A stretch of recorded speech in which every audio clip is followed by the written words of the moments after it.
दाई खतीब के लिए जरूरी है कि उसे पता हो कि वो तौहीद कौन सी है जो अंबिया किराम ने बयान की है, क्योंकि इसी में मसला है सारा, सारे फिरके बने ही यहीं से हैं।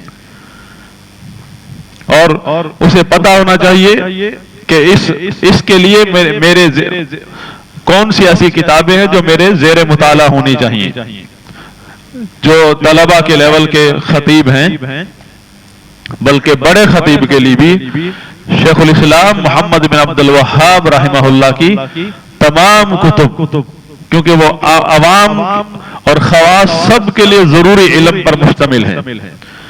उसूल सलासा, सलासतुल उसूल, अल कवाइदुल अरबा, किताबुत तौहीद, कश्फ शुबहात, ये किताबें शुरुआत के साथ जेर मुताला होना चाहिए, वरना दावत के मैदान में इतनी बड़ी बड़ी गलतियां और इम्हाल और गफलत का शिकार होगा ये खतीब, जिसका इजाला मुमकिन नहीं होगा अगर इसने इसी तरह जिंदगी गुजार दी।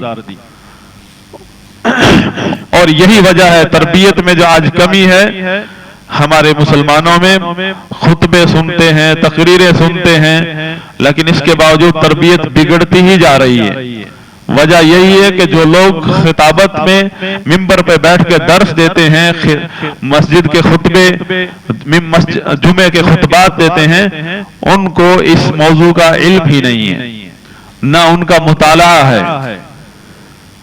और अगर तौहीद बयान करते हैं तो अपने अंदाज में बयान करते हैं।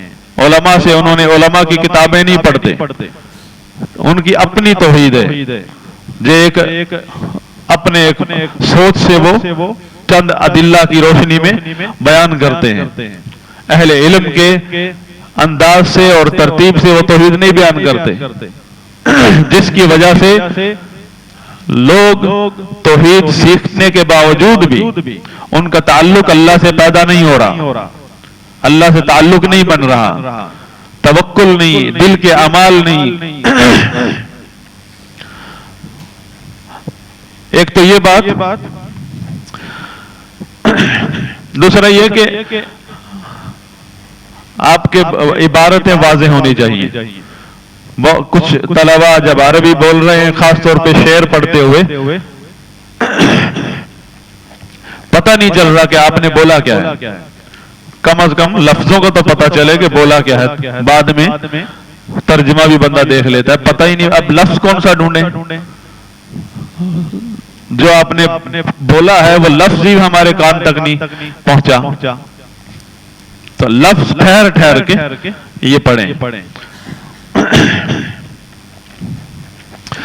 बस आखिरी नुक्ता, ये जो आयत है, इन्नल्लाह ला यग़फ़िरु अन युश्रक बिही व यग़फ़िरु मा दून ज़ालिका लिमन यशा, कि अल्लाह ताला नहीं माफ करेगा अपने साथ शिर्क करने को, व यग़फ़िरु, और माफ कर देगा, मा दून ज़ालिका, मा दून ज़ालिका। क्या मतलब है? हम तर्जमा करते हैं और शिर्क के अलावा जो भी गुनाह होगा, ये गलत तर्जमा है। ये तौहीद ना समझने का सबब है, अकीदे के उसूल ना समझने का सबब है ये तर्जमे की गलती। शिर्क के अलावा तो नबी की गुस्ताखी भी है, कुफ्र अकबर भी है, सहाबा की तकफीर करना ये भी शिर्क के अलावा है। अल्लाह ताला माफ कर देगा। सोचा आपने?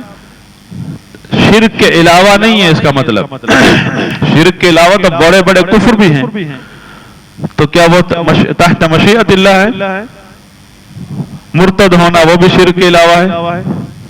कोई कुफ्र बवाह कर देना, तो क्या तर्जमा है? शिर्क से कम दर्जे के जितने भी गुनाह हैं वो अल्लाह ताला की मशीयत के तहत हैं, और शिर्क से कम दर्जे के कौन से गुनाह हैं? ये तमाम कबीरा गुनाह, कत्ल भी उसी में आता है, जिना भी उसी में आता है, चोरी डाका, तमाम कबीरा गुनाह शिर्क से कम दर्जे में आते हैं। और यहां से पता चलता है कि शिर्क कितना बड़ा गुनाह है, यानी जिना, चोरी, डाका, कत्ल, इससे भी ऊपर है शिर्क, हत्ता के शिर्क असगर वो भी इन गुनाहों से ऊपर है।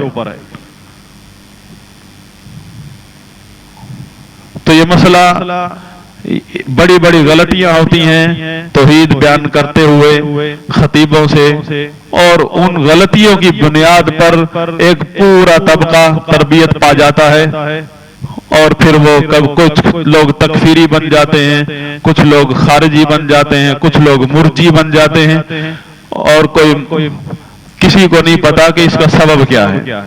سبب یہی ہے کہ جو توحید عقیدہ اہل علم کے اصولوں کے مطابق یہ خطیب خود نہیں سیکھتا، یہ بیان درس دینے والا اس کو پتہ نہیں ہے اصول دین کا، کتاب الایمان صحیح طرح نہیں پڑھی، تو یہ جب عقیدہ بیان کرتا ہے کسی بدعتی کا یا کسی فرقے کا رد کرتا ہے، بڑی بڑی غلطیاں کرتا ہے، عام لوگ سمجھتے ہیں ماشاءاللہ سپہ سالار ہے ہمارے مسلک کا۔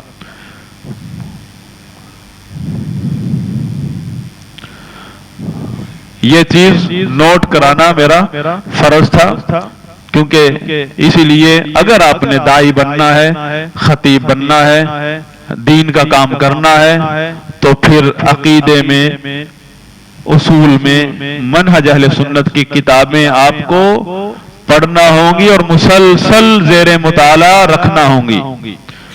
جیسے میں نے شیخ الاسلام محمد بن عبد الوہاب رحمہ اللہ کی کتابیں بتائیں شروحات کے ساتھ، یہاں ایک تنبیہ کرتا چلوں کہ شیخ الاسلام محمد بن عبد الوہاب رحمہ اللہ کی کتابیں بعض خوارج الفکر لوگوں نے بھی ترجمہ کیا ہے، اور علم حاصل کرتے وقت یہ بھی چیز اس سے بھی چکنا رہنا ضروری ہے کہ توحید کی کتابوں کو جب خارجی بندہ ہاتھ لگائے گا تو وہ توحید نہیں رہے گی، وہ تکفیر بن جائے گی، وہ علم نہیں رہے گا، وہ غلو اور افراط و تفریط بن جائے گی۔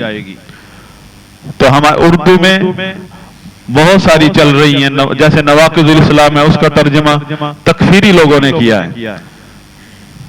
ہمارے پاکستان میں اردو ترجمے تکفیریوں کے ہیں، بہت کم ہے جو علماء اہل حدیث نے کیے ہیں جو عقیدہ جانتے ہیں۔ ترجمہ کرنے والا پتہ نہیں کہاں سے اٹھ کر آ جاتا ہے، اور چھاپنے والے تجارت کرتے ہیں، ان کے تعلقات چھپتے ہیں۔